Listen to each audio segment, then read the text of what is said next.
목이 뻣뻣해져서 두통이나 목 통증 혹은 저림 증상까지 유발되는 경우는 대체로 신경 주변에 염증 문제들이 개입되어 있습니다. 근데 목이 뻣뻣해진다는 거는 일단 다른 쪽이 일을 못하기 때문에 생기는 보상 패턴입니다. 우리 몸통에서 체중을 잘 지지를 하지 못하기 때문에 앞으로 고꾸라지거나 혹은 척추를 바로 세우게 되죠. 한마디로 우리 몸을 제대로 지지하지 못한다는 겁니다. 아주 과거 영상에서는 제가 거북목 교정을 이런 방식으로 한다라고 했었는데요. 그게 100% 틀렸다는 건 아니지만 지금 생각해보면 반쪽짜리 행동입니다. 일단 앉아있을 때 우리 몸통에서 힘을 쓸 수 있어야 경추까지 쉽게 지지가 됩니다. 아래쪽 이 몸통에서 제대로 체중을 지지하지 못하기 때문에 척추 주변이 딱딱하게 굳게 되는 건데요. 어떻게든 자세를 유지하려고 노력한다는 겁니다. 여기서 다시 호흡 얘기가 나와야 되는데요. 우리가 무의식 중에 호흡을 할 때 횡격막이 잘 쓰이는 횡격막 우세 패턴의 호흡이 잘 안 되게 되면 상부 흉곽 호흡을 하게 됩니다. 이때 사각근이나 목 주변의 근육들이 뻣뻣해지곤 하죠. 전체적으로 당기게 됩니다. 이게 지속이 되면 타이트하기 때문에 과하게 스트레칭을 하곤 하죠. 증상이 너무 심하면 당연히 치료들이 필요합니다. 시술을 하게 되면 근육의 타이트함은 조금 줄일 수 있고 신경 증상들도 어느 정도 줄일 수는 있어요. 하지만 그렇게 원인을 만드는 근본적인 문제를 결국엔 해결해야 되는 거죠. 대부분 병원에서는 불편한 곳만 시술을 하는 겁니다. 물론 저도 그랬고요.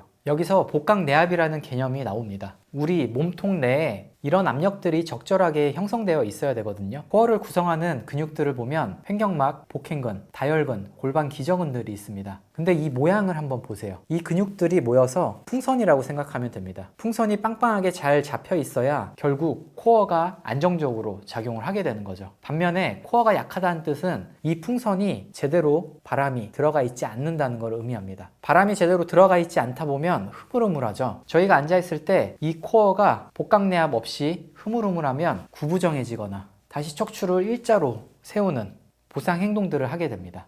결국 풍선이라고 하는 이 코어 그리고 복강내압을 조절하려면 횡격막이 잘 쓰여야 됩니다. 그래서 정상 호흡 패턴을 계속 강조하는 거예요. 환자분들 유형이 두 가지 있습니다. 아까도 말씀드렸는데 첫 번째는 이렇게 구부정해져서 어깨를 말고 고개가 앞으로 나와 있는 유형입니다. 그런 분들이 뒷목이 뻣뻣하게 굳어 있죠. 이 몸통이 체중을 제대로 받을 수 없기 때문에 나름대로 자세를 유지하기 위한 방식을 선택한 겁니다. 두 번째 유형은 꼿꼿하게 세워져 있는 분들이죠. 겉보기에는 자세가 굉장히 바르게 보여요. 근데 정상 척추는 원래 S자형을 유지해야 됩니다. 근데 이런 분들은 코어가 약하기 때문에 흐물흐물하니까 고꾸라질 것 같거든요. 그러다 보니까 S자형인 척추를 그냥 일자로 차곡차곡 쌓아 놓는 겁니다. 근데 이런 과정에서 관절들이 계속 부하를 받기 때문에 염증들이 나오게 되고 그 염증들이 척추 주변의 신경들을 자극할 수밖에 없습니다. 결론만 말씀드리면 목이 뻣뻣해지는 건 제대로 체형을 유지하기 힘들기 때문에 선택하는 보상 행동이고 이 보상 행동을 해결하려면 결국에는 복부, 코어와 정상 호흡 훈련을 해야 됩니다. 그러면 이런 궁금증이 생길 수 있는데요. 경추 자체에는 뭘 안 하냐고요? 경추 자체에도 사각근이나 심부 굴곡근 등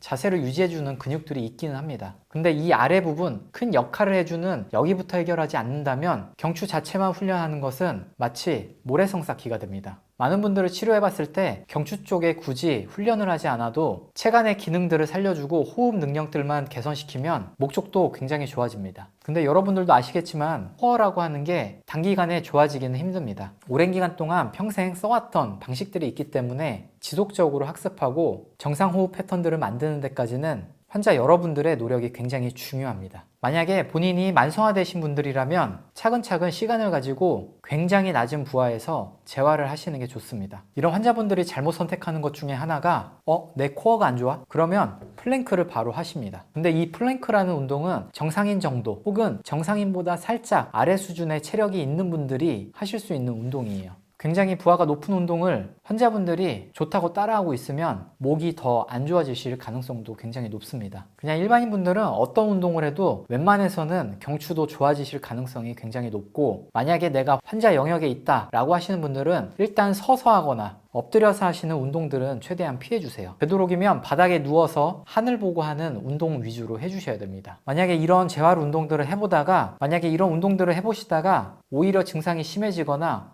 도저히 모르겠다 그런 운동 부하들을 적절하게 맞춰줄 수 있는 트레이너 분들이나 혹은 병원을 찾아가셔야 되는 거죠. 목이 불편한 분들은 목 쪽 치료를 일단은 받아보시고, 근데 지속적으로 계속 불편하다, 그거는 결과적으로 아까 말씀드렸다시피 이쪽 문제들 그리고 호흡 패턴들 해결하셔야 됩니다. 그럼 지금까지 페인랩이었습니다.